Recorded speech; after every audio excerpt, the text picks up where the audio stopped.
morning, students. Standard 10. In biology, in our previous class, we had gone through the nutrition of unicellular animals, that is amoeba. In this class, concerning holozoic nutrition, today we will study about the nutrition in human being.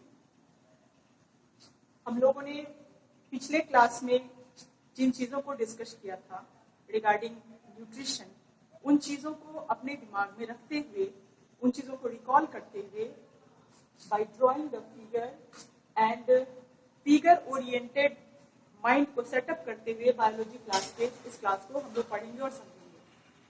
Biology science के जिस segment में जिसके तहत हम लोग आज अध्ययन कर रहे हैं, इसमें ड्राइंग यानी फिगर बनाने का बहुत ही ज्यादा महत्व है.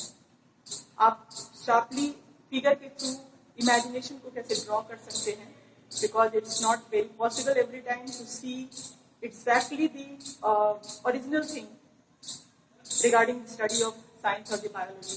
सो ऑन फिगर के आधार पे हम चीजों को अपने दिमाग में हमेशा के लिए उनके तथ्यों को, उनके प्रोसेस को, रीजंस को, कॉन्सेप्ट को अपने दिमाग में सेट कर सकते हैं. तो सबसे पहले हमें ये ट्राई करना होगा कि हम फिगर कैसे ड्रॉ करें, कैसे बनाएं. इसकी थोड़ी प्रैक्टिस की जरूरत है. आज इस कंसर्न में न्यूट्रिशन इन ह्यूमन बीइंग में हमने ट्राई किया है हमारे शरीर के अंदर, हमारे बॉडी के अंदर हमारा कौन सा सिस्टम है जो न्यूट्रिशन को एग्जीक्यूट करता है, उसको फिगर के द्वारा समझाया जाए. सबसे पहले हमने पिछले क्लास में बताया था कि होलोजोइक मोड ऑफ न्यूट्रिशन में वो न्यूट्रिशन जिसमें फूड को बॉडी के अंदर इंजेस्ट किया जाता है, इनगल्फ किया जाता है. तो ह्यूमन बीइंग में न्यूट्रिशन 5 स्टेप्स में हमारे बॉडी के अंदर एक सिस्टम में अकर करता है, होता है. पहला ingestion, second digestion, third after digestion absorption, fourth assimilation and last egestion. इन पांचों स्टेप को न्यूट्रिशन के अंतर्गत इन पांचों स्टेप को संपादित करने के लिए हमारे बॉडी में जो सिस्टम बना हुआ है, उस सिस्टम को 2 कैटेगरी में बांटा गया है. पहला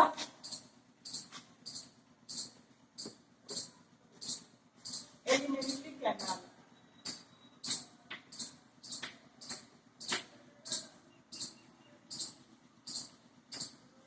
एंड दूसरा digestive glands.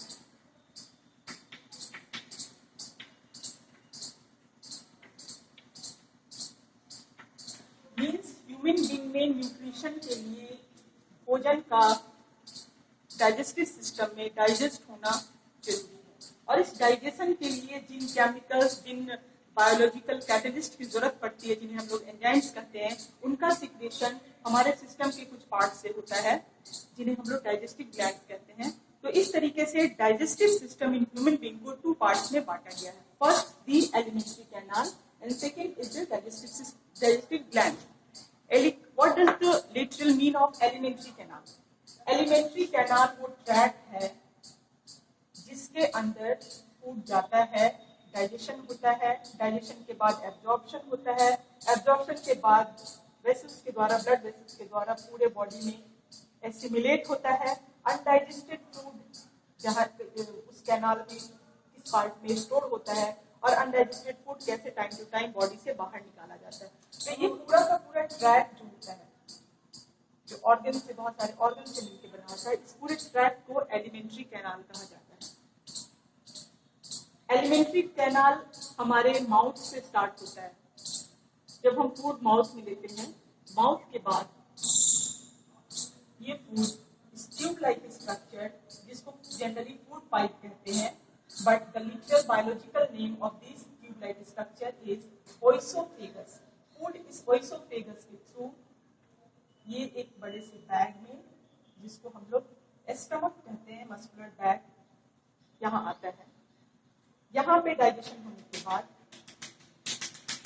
डाइजेशन का क्या मैकेनिज्म है हम लोग आगे डिटेल में समझेंगे, बट अभी हम लोग एलिमेंट्री कैनाल के एक एक पोर्शन को दिमाग में सेट करते हैं. यहाँ डाइजेशन के बाद फूड, ये स्टमक, आगे ये बैग नैरो स्ट्रक्चर में कन्वर्ट होता है, और ये narrow tube like structure again food यहाँ से डाइजेशन सेमी डाइजेशन फूड इस एरिया यानी इस नैरो पोर्शन से, नैरो लाइक ट्यूब से होते हुए इस कॉइल ट्यूब के अंदर फूड आता है फॉर डाइजेशन। और स्टमक के बाद जब ये नैरो 5 टाइप स्ट्रक्चर बनते हैं तो इसका बायोलॉजिकल नेम कुछ और हो जाता है और इसे कहा जाता है स्मॉल इंटेस्टाइन। मीन्स ओइसोफेगस के बाद स्टमक, देन स्मॉल इंटेस्टाइन।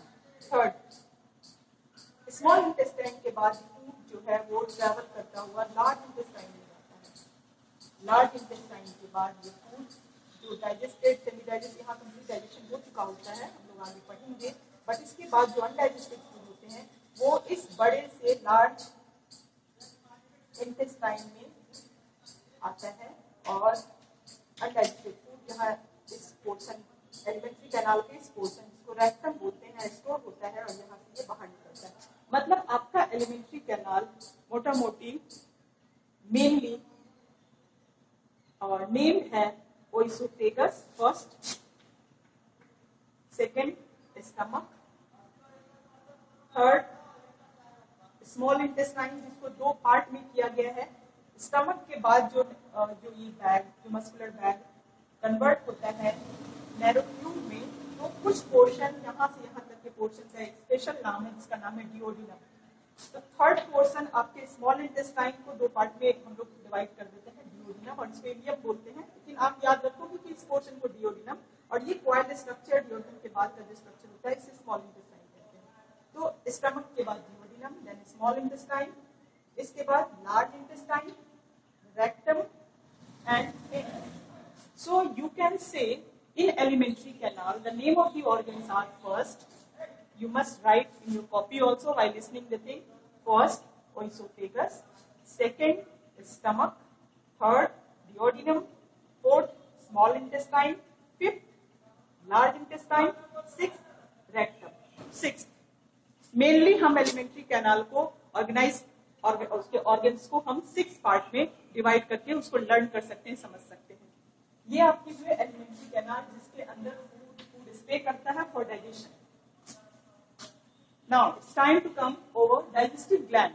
ये जो फूड स्टे करता है ये फूड कॉम्प्लेक्स फूड होते हैं, बहुत ही कॉम्प्लेक्स ऑर्गेनिक फूड होते हैं जो सिंपलर फॉर्म में कन्वर्ट होते हैं with the help of various enzymes and the chemicals which are secreted from the digestive gland of the digestive system of human body. और इस कन्वर्जन ये कन्वर्जन इसलिए होता है because our blood vessel and our system is not having the capacity to absorb that complex food in our body to get the energy. So इन्हें simpler form में होना ही होता है और सिंपलर फॉर्म में कन्वर्ट होता है ताकि ये इजीली एब्जॉर्ब हो जाए और पूरे बॉडी में ब्लड वेसल्स के थ्रू एसिमिलेट हो जाए। तो ये ग्लैंड्स कौन कौन है इनका नाम हमें याद रखना जरूरी है। हमने इसको जो एलिमेंट्री कैनाल के हमने जिस पोर्शन को, जिन पार्ट को हमने नॉमिनेट किया है उनको हम रोमन नंबर से हम लोग डिनोट करेंगे ताकि हम लोग बाइफरकेट कर सके between digestive glands and the alimentary canal. ओएसोफेगस first, this one second, this one third, fourth, fifth and sixth।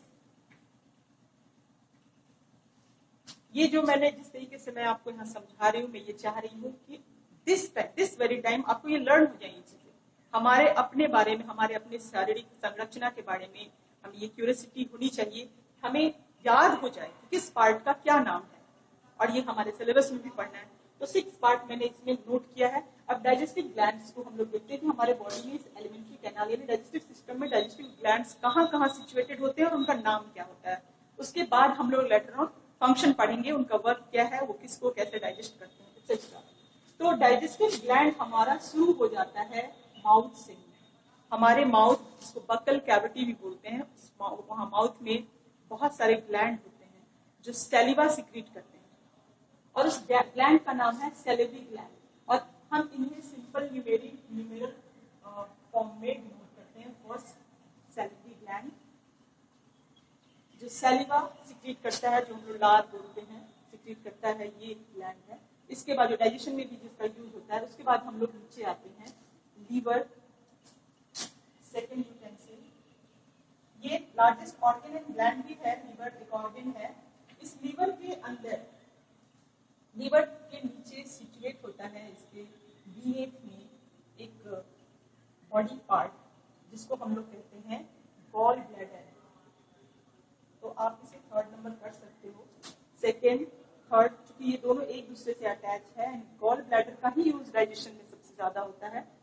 तो थर्ड पोर्शन आपका थर्ड पार्ट हुआ, first, second and third gall bladder, liver. जो ग्लैंड्स है जो enzymes and chemicals को secrete करते हैं।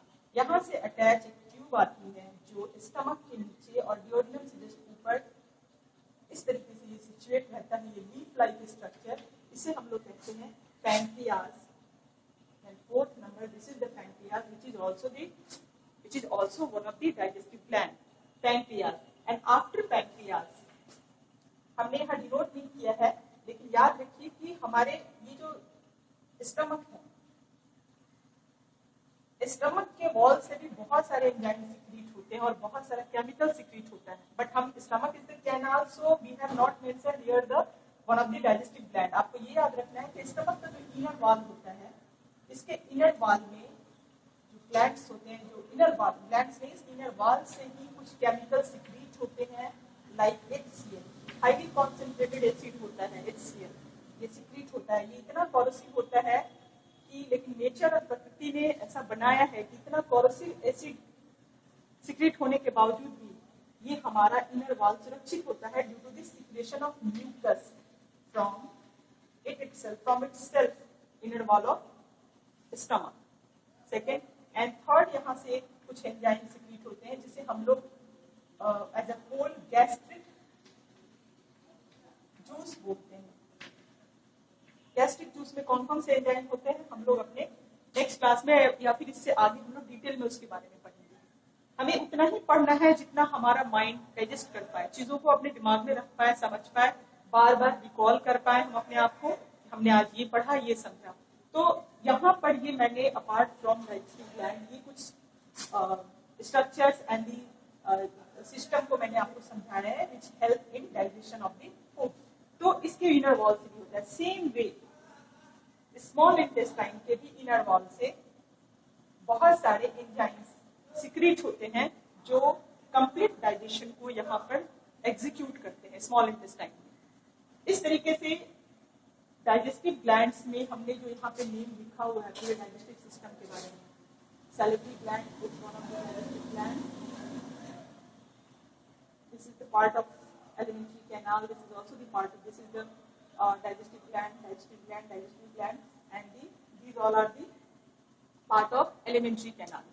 तो अगर मैं इसे I think मैं इसे मिटा दूं तो प्रॉब्लम नहीं है, आप लोगों ने नोट कर लिया होगा। यहाँ एक चीज मैं समझाना चाहूंगी कि एग्जाम में या फिर क्वेश्चन में आएगा कि write down all the parts of alimentary canal. तो आप जो भी हमने 6 बताया है उसके नाम याद करके यहाँ पर लिखोगे। मैं इसे शॉर्ट फॉर्म में बता दूं, एलिमेंट्री कैनाल। नेक्स्ट क्वेश्चन आएगा अगर कि digestive glands, name all the digestive glands found in digestive system of human body. तो आप लिख सकते हो जो भी नंबर्स में है, फर्स्ट स्टार्ट करोगे salivary gland, pancreas, gall bladder, liver etcetera. इस तरीके से आप इस चीज को अपने दिमाग में रखो और इसको हम लोग कंप्लीटली आगे प्रैक्टिस में अपने दिमाग में रखते हैं।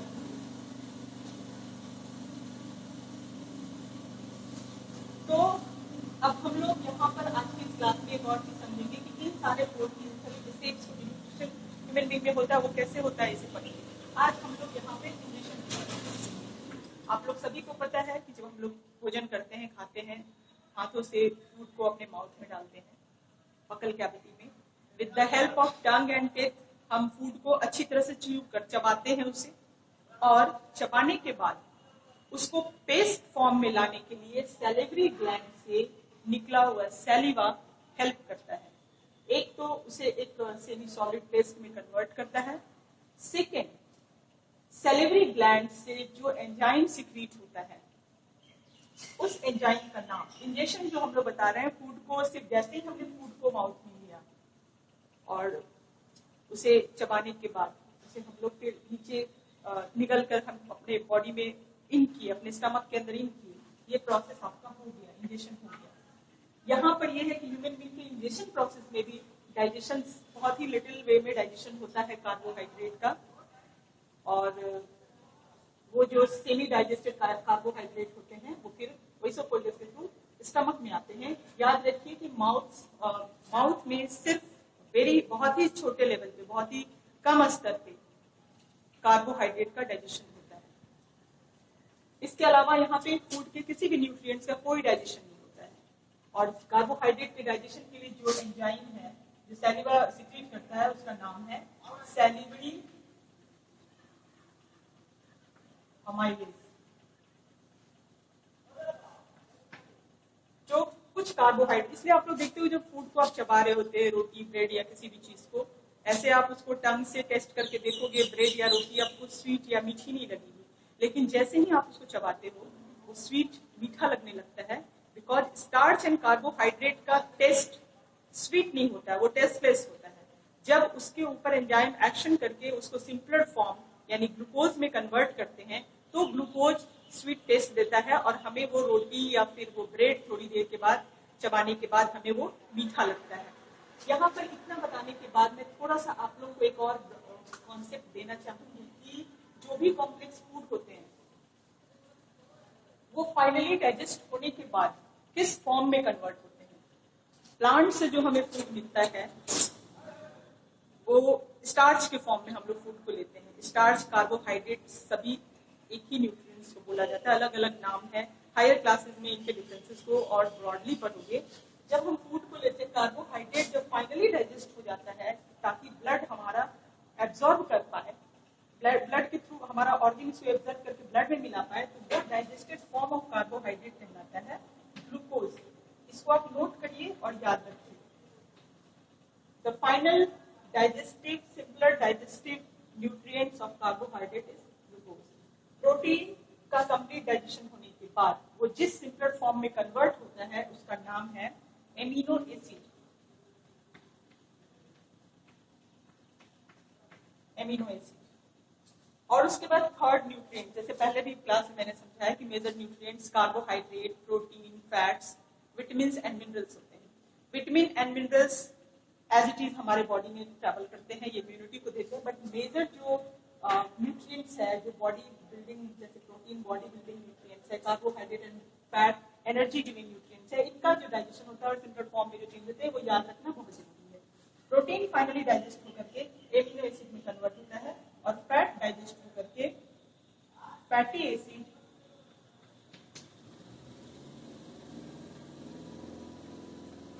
एंड ग्लिसरॉल में कन्वर्ट होता है। ये आपको याद रखना है। हम लोग जो भी भोजन खाएं, दुनिया की किसी भी चीज को हम लोग खा लें, हमारे बॉडी को बस इन्हीं 5 न्यूट्रिएंट्स की रिक्वायरमेंट होती है, along with water and roughage. Roughage तो खैर हमारे एलिमेंट्री कैनाल को साफ सुथरा रखने के लिए उसका यूज होता है, लेकिन जो मेजर न्यूट्रिएंट्स है जिससे हमारे बॉडी का हर तरीके से ओवरऑल ग्रोथ होता है वो सिर्फ इन्हीं 5 न्यूट्रिएंट्स में होते हैं। इसके अलावा जो भी हम बॉडी में खाते हैं वो उसका कहीं से कोई डाइजेशन हमारे बॉडी में नहीं होता है, क्योंकि उसके लिए सिस्टम ही नहीं है और वो अनडाइजेस्टेड फूड के साथ एलिमेंट्री कैनाल से बाहर निकल जाते हैं। तो ये याद रखना बहुत जरूरी है। आप याद रखिए, the final digestive simpler molecule of carbohydrate is glucose, for protein it is amino acid and for fat it is fatty acid and glycerol. तो आप इसे नोट भी जरूर कर लें। अब मैं इसे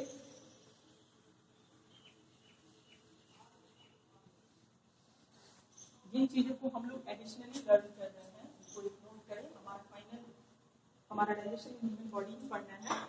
तो अभी हम यहाँ तक आए, हमारे इंजेक्शन की प्रक्रिया हो गई, हमने फूड ले लिया, इसको अच्छे से चबाने के बाद सेलेवरी एमाइलेज कुछ इस पे वर्क करता है और सारा फूड इस ओएसोफेगस से होते हुए स्टमक में आता है। अब स्टमक में out of all these 3 nutrients सिर्फ प्रोटीन का डाइजेशन होता है। यहाँ पे कार्बोहाइड्रेट और फैट का कोई डाइजेशन नहीं होता है। ये यहाँ पर सारे के सारे फूड यहाँ आते जैसे ही फूड यहाँ आते हैं, स्टमक के इनर वॉल HCl सिक्रीट करता है एंड म्यूकस सिक्रीट करता है। म्यूकस एक लसलसा टाइप का पदार्थ होता है जो चिकनाई युक्त होता है और HCl के हार्म इफेक्ट को इनर वॉल से बचाता है। इनर वॉल को HCl के हार्म इफेक्ट से म्यूकस बचाता है। ये म्यूकस सिक्रीट होता है जो इस फूड के साथ मिक्स होता है, रोलिंग अप होकर के उस फूड में HCl भी मिलते हैं और फूड को एसिडिक मीडियम देते हैं। याद रखिए कि इस स्टमक के इनर जो वॉल होते हैं उससे जो गैस्ट्रिक जूसेस निकलते हैं वो तभी एक्ट कर सकते हैं फूड पे, फूड के डाइजेशन में तभी हेल्प कर सकते हैं जब फूड एसिडिक मीडियम में हो। और एसिडिक मीडियम देने के लिए वॉल HCl को सिक्रीट करता है। इस HCl के दो वर्क हैं। पहला, फंक्शन ऑफ HCl, ये बहुत इंपॉर्टेंट क्वेश्चन है from board point of view. Function of HCl to provide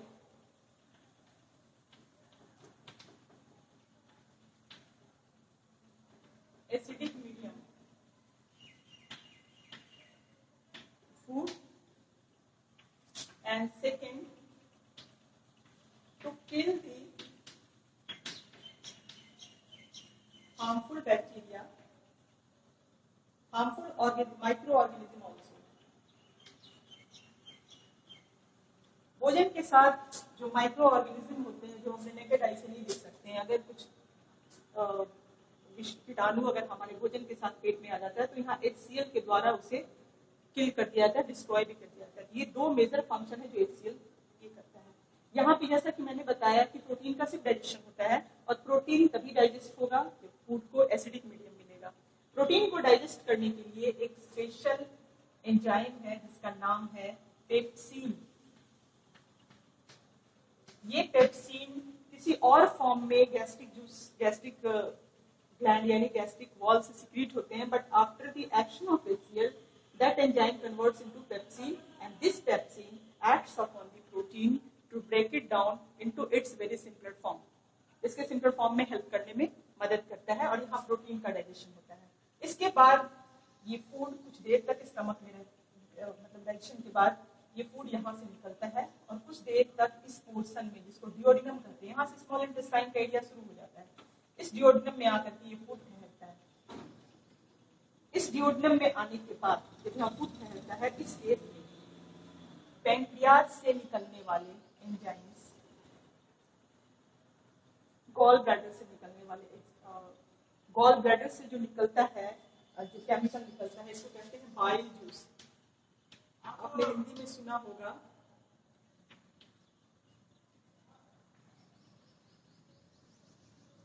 पित्त बोलते हैं, पित्ताशय इन हिंदी, गॉल ब्लैडर को पित्ताशय बोलते हैं, उससे निकलने वाले को पित्त बोलते हैं। ये अल्कलाइन होता है। जो एसिडिक मीडियम जो फूड जो स्टमक में एसिडिक मीडियम में था वो यहाँ आकर के due to the bile juice ये अल्कलाइन मीडियम में कन्वर्ट हो जाता है। यानी छाड़िए, अल्कलाइन मीन्स एसिड का उल्टा, बेसिक फॉर्म में ये फूड कन्वर्ट होता है। इसलिए बिकॉज, और यहाँ से पैंक्रियाटिक जूस निकलते हैं, उसके बारे में बताऊंगी। ये मीडियम अल्कलाइन मीडियम होना फूड का इसलिए जरूरी है क्योंकि फर्दर डाइजेशन एसिडिक मीडियम में नहीं हो सकता है, वो अल्कलाइन मीडियम में ही इसका फर्दर डाइजेशन होगा। तो यहाँ पर ये बाइल जूस इसके साथ मिक्स करके इसको अल्कलाइन मीडियम देता है फूड को, food in alkaline medium now. और तब पैंक्रियाज से निकलने वाले डाइजेस्टिव एंजाइम्स इसके ऊपर एक्ट करते हैं और प्रोटीन या फैट का डाइजेशन, और उसके बाद ये फूड पहुंचते हैं स्मॉल इंटेस्टाइन में। ये सारा फूड स्मॉल इंटेस्टाइन में पहुंचा along with the alkaline medium and the pancreatic juice mixture of the pancreatic enzymes also in it। and small intestine में आने के बाद small intestine के वॉल भी जो है ये इंटेस्टाइनल एंजाइम सिक्रीट करते हैं और यहाँ पे कंप्लीट डाइजेशन होता है फूड का। मींस यहाँ पे कार्बोहाइड्रेट, फैट और प्रोटीन जो बचे हुए अनडाइजेस्टेड थे सभी का कंप्लीट डाइजेशन स्मॉल इंटेस्टाइन में होता है। इसलिए you must remember that where does the complete digestion takes place in elementary canal, you must remember in small intestine. और यहाँ पर पूरी तरह से सारा कार्बोहाइड्रेट ग्लूकोज में, सारा फैट, फैटी एसिड और ग्लिसरॉल में और प्रोटीन एमिनो एसिड में कन्वर्ट हो जाते हैं। इसके बाद दूसरा चीज और है, फर्स्ट टू कंप्लीट डाइजेशन, ये साइट है स्मॉल इंटेस्टाइन, याद रखिए। Second, the absorption of digested food, simple form में फूड डाइजेस्ट हुआ, उनका एब्जॉर्प्शन भी स्मॉल इंटेस्टाइन में ही होता है। डाइजेशन यहाँ अब्जॉर्प्शन यानी कि ये प्रोसेस मैंने अभी समझाया, ये हो गया एब्जॉर्प्शन इन स्मॉल इंटेस्टाइन। यहाँ हम लिखते complete digestion, digestion in small intestine, absorption in small intestine, small intestine में हो गया। इसके बाद एब्जॉर्प्शन के बाद ये ब्लड वेसल्स के थ्रू चारों तरफ पूरे बॉडी में ये एसिमिलेट होते हैं। एक चीज और इसके साथ एक और बात मुझे बताना है कि स्मॉल इंटेस्टाइन एक लॉन्ग कॉइल्ड ट्यूब होता है और इसका इनर सरफेस एरिया बहुत ही ब्रॉड होता है due to the presence of coiled structure that is called villi. ये विल्लाई सरफेस एरिया को लार्ज करता है, ये कॉइल होता है जिसकी वजह से अगर इसको आप फैलाओ तो एक बहुत अच्छा खासा एरिया देता है और एब्जॉर्प्शन में ये हेल्प करता है। इस तरीके से एब्जॉर्प्शन होने के बाद पूरे बॉडी में सिंपल फूड स्प्रेड हो जाता है और अनडाइजेस्टेड फूड इसके through and water, undigested food and water, याद रखिएगा, लार्ज इंटेस्टाइन में पहुंचते हैं। याद रखिए कि वाटर का कहीं भी यूज यहाँ पर एब्जॉर्प्शन या कुछ भी कहीं नहीं हो रहा है, बस वो एक मीडियम प्रोवाइड कर रहे हैं फूड को अच्छे तरीके से नीचे आने के लिए। अपना एक एलिमेंट्री कैनाल का अपना एक मैकेनिकल एक्टिविटी भी होती है जिसके तहत, जिसको पेरिस्टोटिक मूवमेंट बोलते हैं, पेरिस्टोलिक मूवमेंट बोलते हैं। इस मूवमेंट के थ्रू फूड जो है अपने आप को नीचे चला आता है। एक कॉन्ट्रैक्शन रिलैक्सेशन टाइप एक्टिविटी होती है through out all the alimentary canal और पेरिस्टोल्टिक मूवमेंट इसको हम लोग बोलते हैं, जिसके थ्रू फूड ऊपर से नीचे आता जाता है। तो यहाँ पे मैंने बताया कि ये विल्लाई के थ्रू ये एब्जॉर्प्शन पूरे बॉडी में हो जाता है और rest undigested food large intestine में आकर के होते हैं और इसके बाद लार्ज इंटेस्टाइन में एब्जॉर्प्शन ऑफ वाटर होता है। याद रखिएगा ये जो एरिया है लार्ज इंटेस्टाइन, यहाँ पर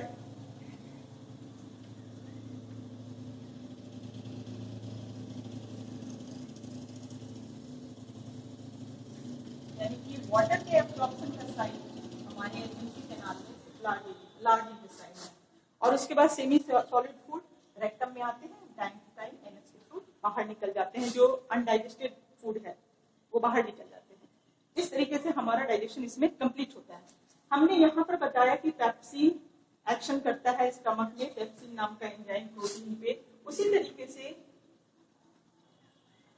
पैंक्रियाज के थ्रू जो पैंक्रियाटिक जूस निकलते हैं, इस जूस में जो एंजाइम्स हैं, लाइपेज, लाइपेज एक एंजाइम है, यहाँ मैं इसको लिखती हूँ, इरेशन जो प्रोसेस होता है जिसके थ्रू बाहर निकलता है, ये लाइपेज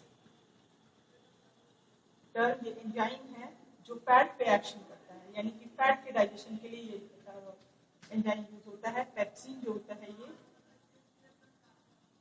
प्रोटीन के एंजाइम्स के लिए, प्रोटीन के डाइजेशन के लिए यूज होता है। एंड अमाइलेज जिस ग्लैंड से निकलता है कंसर्न अमाइलेज बोलते हैं, salivary amylase, pancreatic amylase, intestinal amylase, और ये कार्बोहाइड्रेट को डाइजेस्ट करता है। तो ये आपको तीन एंजाइम्स के नाम भी याद रखने हैं मेनली, जो डाइजेशन में हेल्प करते हैं और इनको सिंपल फॉर्म में कन्वर्ट करते हैं। तो इतनी सारी चीजें ये हो गई। इसके अलावा भी आपको अपनी बुक के थ्रू जाना है, बुक्स को खोलना है, उसमें देखना है, बहुत सारे क्वेरीज आपके दिमाग में आएंगे, उस क्वेरीज को नोट करना है, बुक के हेल्प से समझने की कोशिश करना है और फिर टीचर से डिस्कस करके उस क्वेरी को क्लियर और कंप्लीट करना है। हमारा बॉडी एक कॉम्प्लेक्स मशीन है, आप कह सकते हो। चीजों को हम बहुत ही माइन्यूट लेवल पर वन टाइम नहीं समझ सकते हैं। पहले हमें उनके मेन फंक्शन, मेन चीजों को समझना होगा, फिर पार्ट वाइज कर करके उनके सभी सारे फंक्शंस को हमें जानने होंगे। इस तरीके से हमारे बॉडी में जो एब्जॉर्प्शन होता है, वो न्यूट्रिशन होता है हमारे बॉडी में, इस न्यूट्रिशन के लिए पूरा सिस्टम बनाया गया है ताकि फूड सिंपल फॉर्म में कन्वर्ट हो और वो फूड हमारे एसिमिलेशन के थ्रू डिफरेंट पार्ट में जाए और जिस फूड का जो काम है वो बॉडी को प्रदान करे। तो आई होप आप लोग समझ गए होंगे nutrition in human being, digestion, और wait for next class. Next class में हम लोग रिस्पिरेशन पढ़ेंगे। मुझे पता है कि इंटरैक्टिव क्लासेस बहुत ज्यादा फ्रूटफुल होते हैं, बट जो भी अभी हमारे साथ त्रासदी है उस वजह से हम लोग ऑनलाइन क्लासेस प्रोवाइड कर रहे हैं, लेकिन हम लोग अपनी तरफ से ये बेटर प्रयास कर रहे हैं कि आपके अंदर की क्यूरियोसिटी को हम जगा पाए और आप घर पे रह के खुद से ही पढ़ने के लिए ललायित रहे आप लोग। So best of luck for your further days and bye.